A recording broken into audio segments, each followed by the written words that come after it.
Bismillahirrahmanirrahim. Assalamualaikum warahmatullahi wabarakatuh. Perkenalkan, nama saya Herzi Rafanti dari Pendidikan Matematika kelas 5C.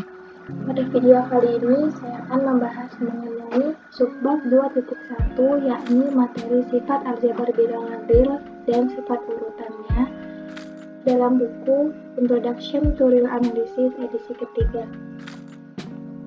Sebelumnya, kita ketahui bahwa pada himpunan semua bilangan real terdapat dua operasi biner yang biasanya dinotasikan atau ditulis dengan tanda plus yang menunjukkan penjumlahan dan tanda titik atau X yang menunjukkan perkalian.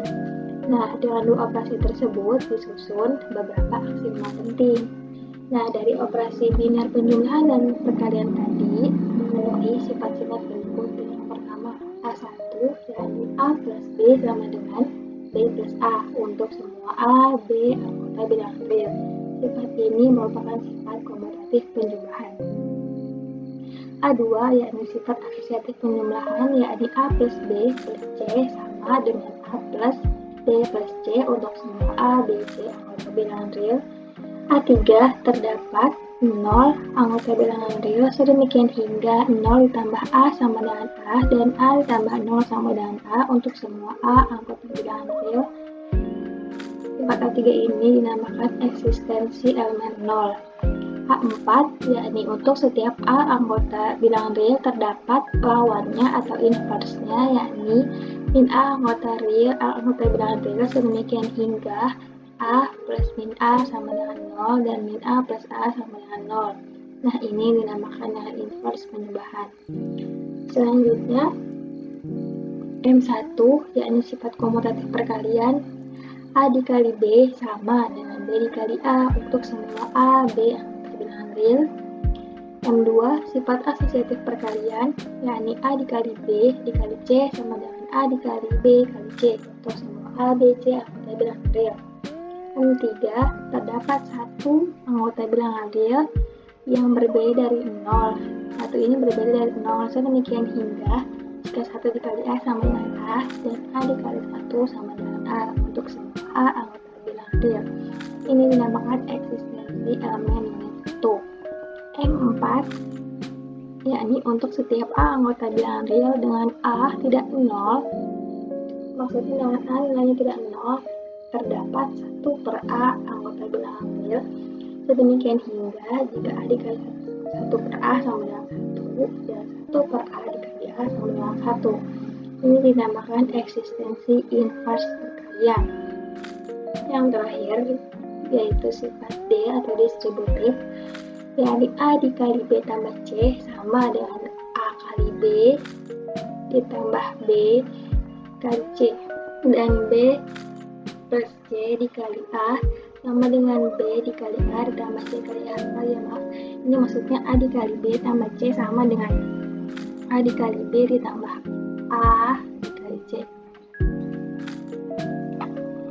Ini maksudnya A. Nah, untuk semua A, B, C anggota bilangan real, ini dinamakan sifat distributif perkalian. Nah, selanjutnya sifat-sifat yang didapatkan sebelumnya dari A1 sampai A4 itu menjelaskan sifat penjumlahan, sedangkan sifat dari M1 sampai M4 itu menjelaskan sifat perkalian. Dan sifat terakhir yang dinamakan dengan D itu merupakan penggabungan sifat dari kedua operasi, yakni penjumlahan dan perkalian, yang biasa disebut dengan sifat distributif. Nah, selanjutnya diberikan beberapa teorema tentang elemen 0 dan 1 yang telah diberikan pada sifat A3 dan M3 di atas. Nanti juga akan ditunjukkan bahwa perkalian dengan 0 akan selalu menghasilkan 0. Selanjutnya, teorema 2.1.2. Pernyataan yang pertama, jika Z dan A anggota bilangan real, dengan Z ditambah A sama dengan A, maka Z sama dengan 0. Yang kedua, jika U dan B tidak sama dengan 0, yang juga anggota bilangan real, dengan U dikali B sama dengan B, maka U sama dengan 1. Yang ketiga, jika A anggota bilangan real, maka A dikali 0 sama dengan 0. Kita akan membuktikan ketiga pernyataan ini. Yang pertama, pembuktian pernyataan yang pertama ini dengan menggunakan aksioma A3, A4, A2, dan juga hipotesis atau asumsi Z plus A sama dengan A dan juga A4 diperoleh Z sama dengan Z ditambah 0 sama dengan Z ditambah A ditambah min A. Nilai ini sama dengan nilai 0, maka 0 ini bisa dituliskan seperti ini. Nah, dari baris kedua ini berdasarkan sifat asosiatif penjumlahan, maka dapat dituliskan Z ditambah A ditambah min A sama dengan A plus min A. Ini mengapa A? Karena berdasarkan hipotesis atau asumsi di pernyataan tersebut, Z plus A adalah A. Nah, kita menuliskan A di sini, kemudian A plus min A sama dengan 0. Pernyataan yang kedua, kita akan membuktikan dengan menggunakan aksioma M3, M4, M2, dan juga asumsi bahwa U dikali B sama dengan B, dan M4, maka diperoleh U sama dengan U dikali 1. Kita akan membuktikan U sama dengan 1, maka U sama dengan U dikali 1. Nah, U ini didapat dari U dikali 1. Nah, angka 1 ini menurut M4 kita dapat menuliskannya menjadi B dikali 1 per B karena terdapat B tidak sama dengan 0 dan B juga anggota bilangan real, maka terdapat B dikali 1 per B. Jadi kita dapat menuliskan 1 ini menjadi B dikali 1 per B. Nah, berdasarkan sifat asosiatif perkalian atau M2, U dikali B kali 1 per B ini kita dapat menuliskannya menjadi U dikali B dikali 1 per B. Kemudian U dikali B ini berdasarkan hipotesis bernilai B, maka U dikali B kita tuliskan menjadi B juga 1 per B nya tetap, dan B dikali 1 per B sama dengan 1. Kemudian jadi terbukti bahwa U sama dengan 1. Selanjutnya, pernyataan yang ketiga, jika A anggota bilangan real, maka A dikali 0 sama dengan 0. Nah, karena A plus A dikali 0 sama dengan A dikali 1 ditambah A dikali 0, maka dari penulisan ini dapat kita tuliskan menjadi A dikali 1 plus 0 atau sifat distributif perkalian sama dengan A dikali 1. 1 ini dapat dari 1 tambah 0, maka A dikali 1 sama dengan A.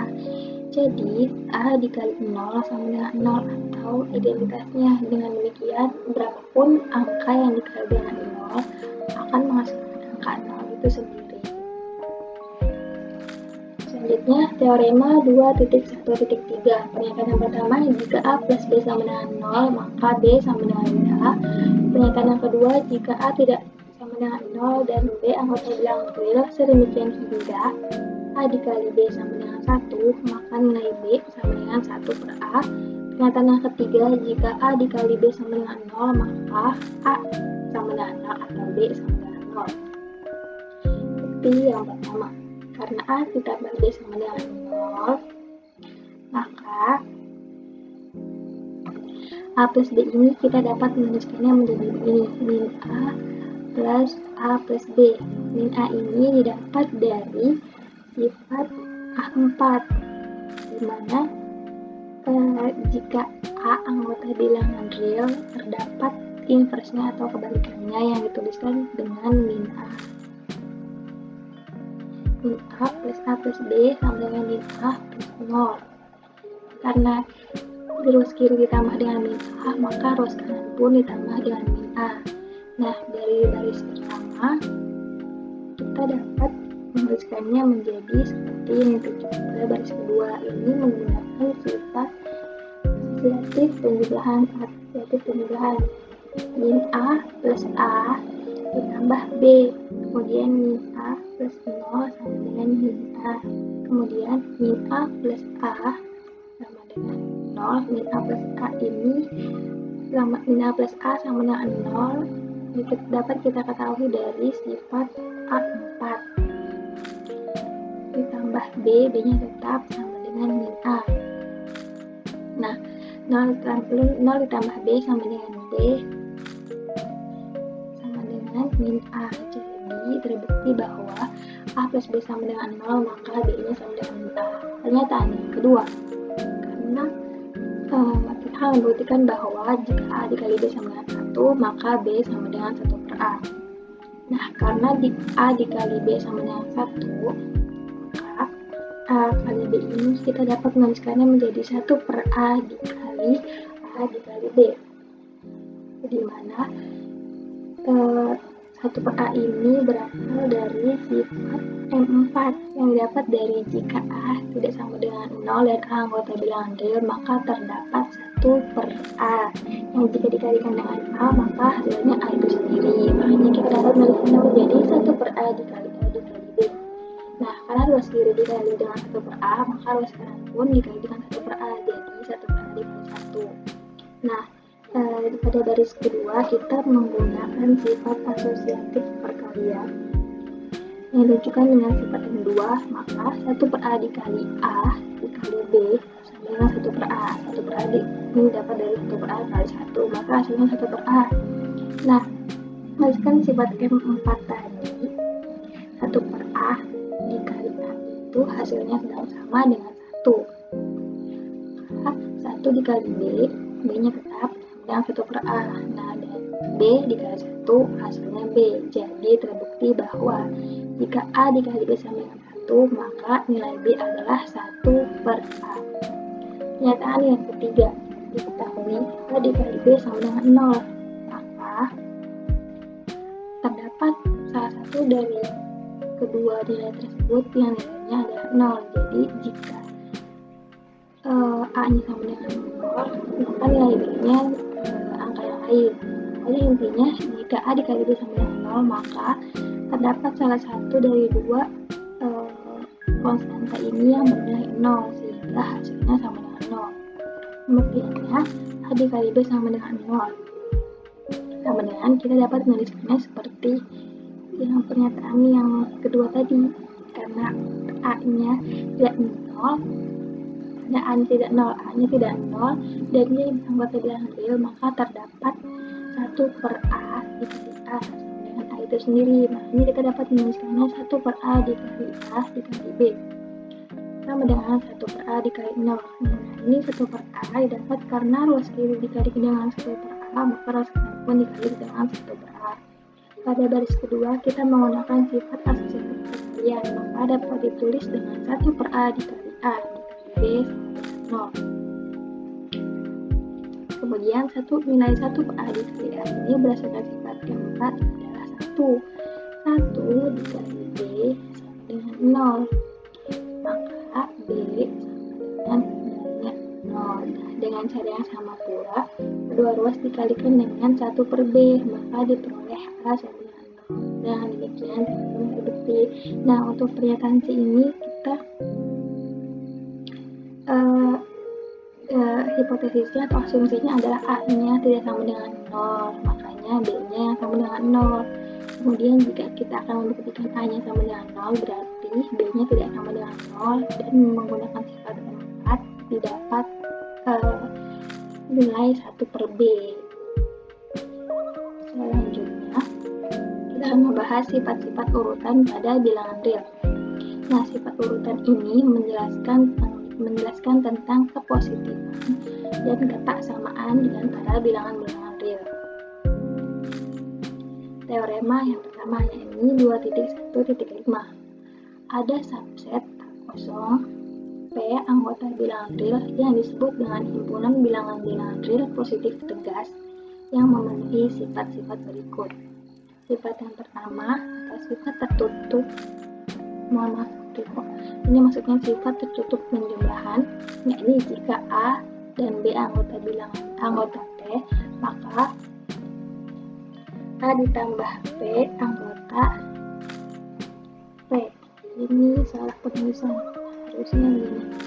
Maka A tambah B.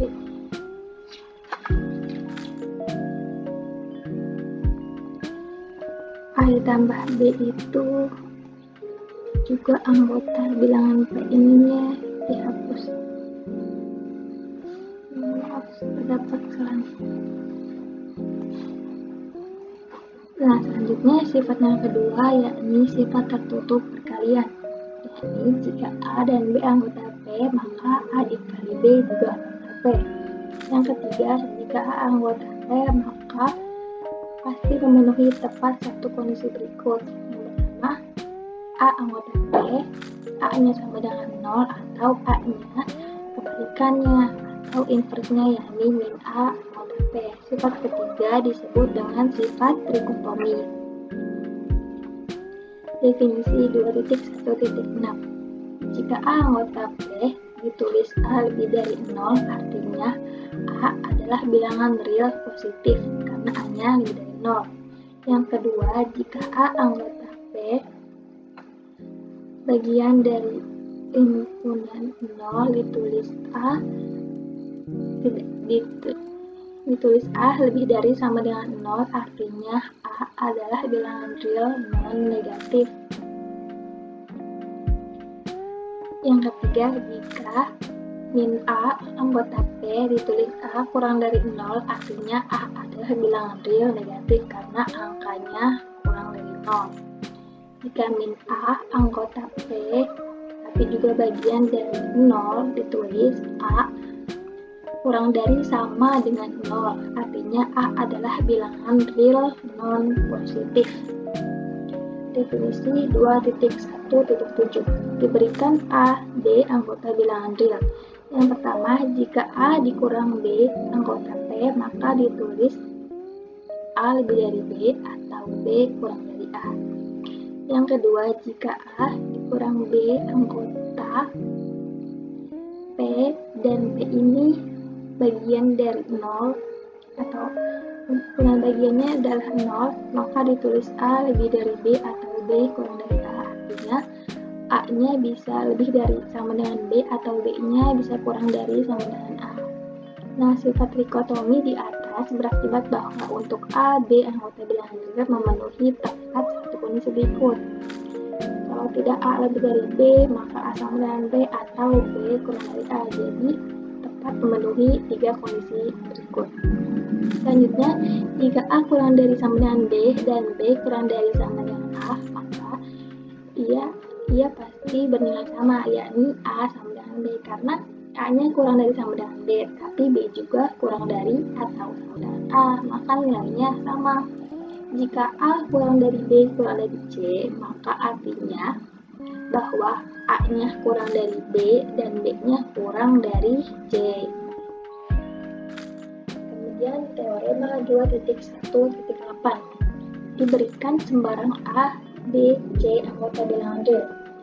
Yang pertama, jika A lebih dari B dan B lebih dari C, maka A lebih dari C.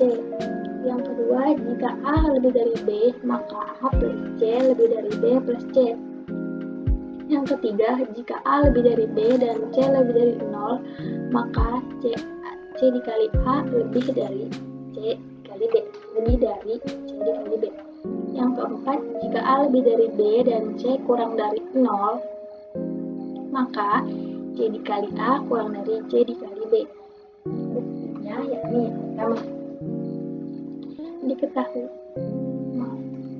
Diketahui A lebih dari B dan B lebih dari C.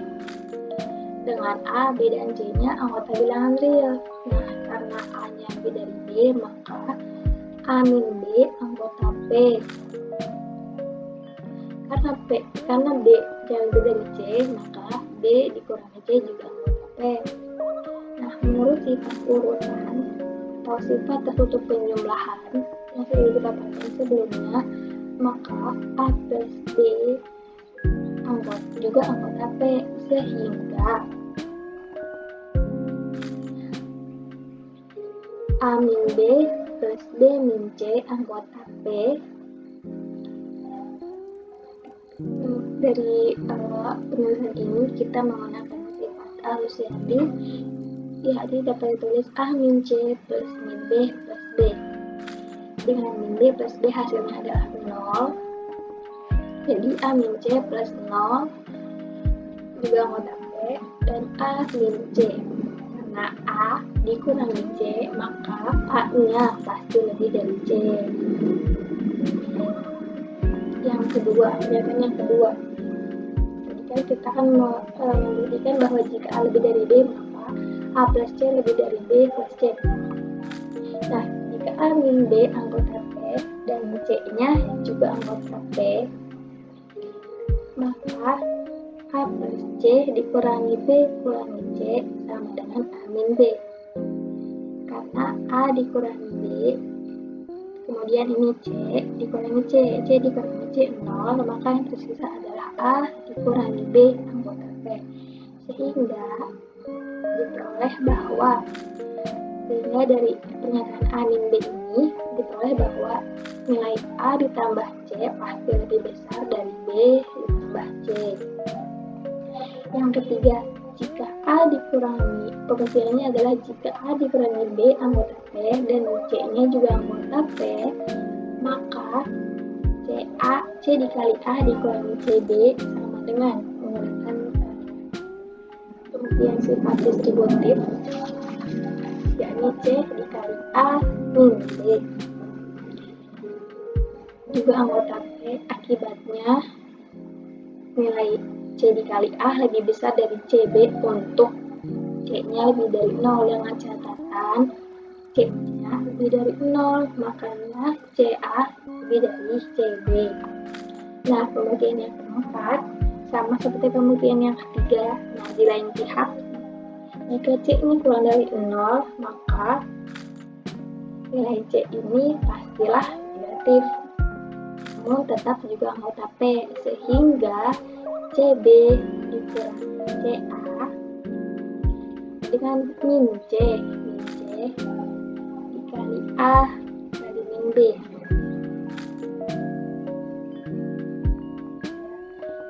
Anggota P. Akibatnya CB lebih besar dari CA untuk C kurang dari 0. CB lebih besar dari CA.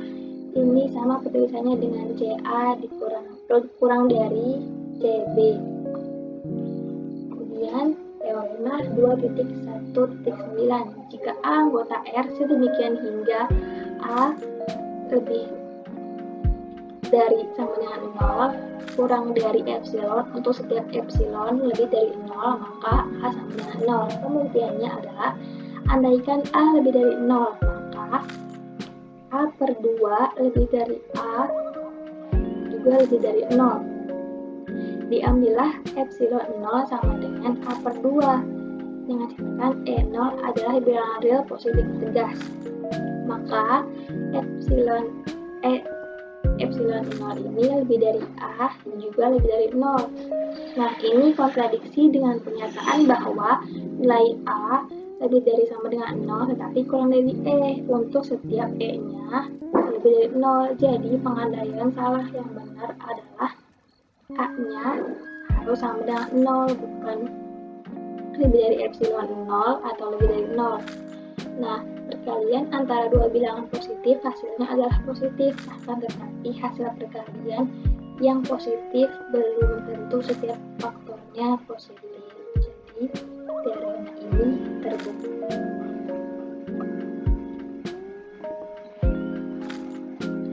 Kemudian teorema 2.1.10. Jika AB lebih dari 0, maka berlaku yang pertama, A lebih dari 0 dan B lebih dari 0, atau A kurang dari 0 dan B kurang dari 0, dengan catatan A dan B-nya harus sama nilainya. Jika A-nya lebih dari 0, pasti B-nya lebih dari 0, dan jika A-nya kurang dari 0, maka B-nya dari 0. Nah, pembuktiannya, kita ingat bahwa AB lebih dari 0 mengakibatkan A-nya tidak sama dengan 0 dan B-nya tidak sama dengan 0, karena perkalian kedua bilangannya menghasilkan nilai yang lebih besar dari 0. Itu artinya nilai A atau nilai B-nya tidak ada yang negatif atau dua-duanya adalah bilangan yang positif. Nah, karena jika A sama dengan 0 dan B sama dengan 0, maka hasilnya 0. Makanya A-nya tidak mungkin 0 dan B-nya juga tidak mungkin 0.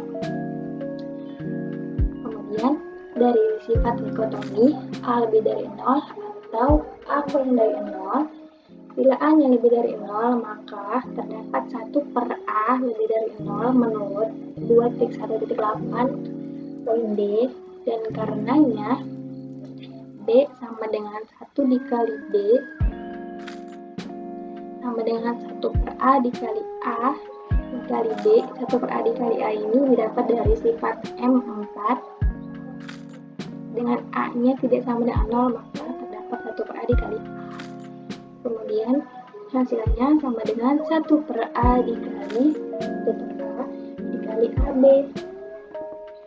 Nah, ini nilainya lebih dari 0. Begitu pula, bila A-nya kurang dari 0, maka nilai 1 per A-nya pastilah kurang dari 0. Sehingga nilai B-nya sama dengan 1 per A dikali AB kurang dari 0. Kemudian teorema akibat dari teorema Berdikseret 10, yakni jika perkalian A dan B kurang dari 0 hasilnya, maka berlaku A-nya kurang dari 0 dan B-nya lebih dari 0. Atau A lebih dari 0 dan B kurang dari 0. Nah, ini maksudnya berarti antara A atau B pastilah salah satu ada yang nilainya kurang dari 0 atau dengan positif. Karena misalnya 2 dikali min 5 pasti hasilnya min 10, dan min 10 nilainya kurang dari 0. Atau misalnya jika 5 dikali dengan min 2, jadinya yang kurang dari 0, maka hasilnya min 10. Min 10 kan pasti nilainya kurang dari 0. Nah, pembuktiannya gimana? Pembuktiannya begini, karena AB lebih dari 0, maka A sama seperti pembuktian sebelumnya. Karena AB lebih dari 0, maka A-nya tidak sama dengan 0 dan B-nya tidak sama dengan 0. Ini kalau AB-nya lebih dari 0. Karena jika salah satu di antara A atau B bernilai 0, maka AB sama dengan 0. Pokoknya pastinya nilainya A-nya tidak sama dengan 0, karena nanti hasil perkaliannya akan benar 0. Kemudian karena sifat trikotomi, salah satu kemungkinannya ialah A kurang dari 0, maka untuk nilai A kurang dari 0, maka 1 per A, karena jika terdapat A tidak sama dengan 0 dan dia elemen bilangan real, terdapat 1 per A, dan 1 per A ini kurang dari 0 berlaku B sama dengan 1 dikali B. Nilai B sama dengan 1 kali B. 1 ini dapat dari 1 per A dikali A. Ini berdasarkan sifat M4. Maka hasilnya 1 per A dikali AB kurang dari 0. Jadi terbukti bahwa AB kurang dari 0, maka berlaku dua sifat ini. Nah, mungkin itu saja pembahasan dari saya. Mohon maaf apabila terdapat banyak sekali kekurangan, baik dalam penjelasan materi, pembuatan video, maupun penulisan materi. Wabillahi taufiq wal hidayah. Wassalamualaikum warahmatullahi wabarakatuh.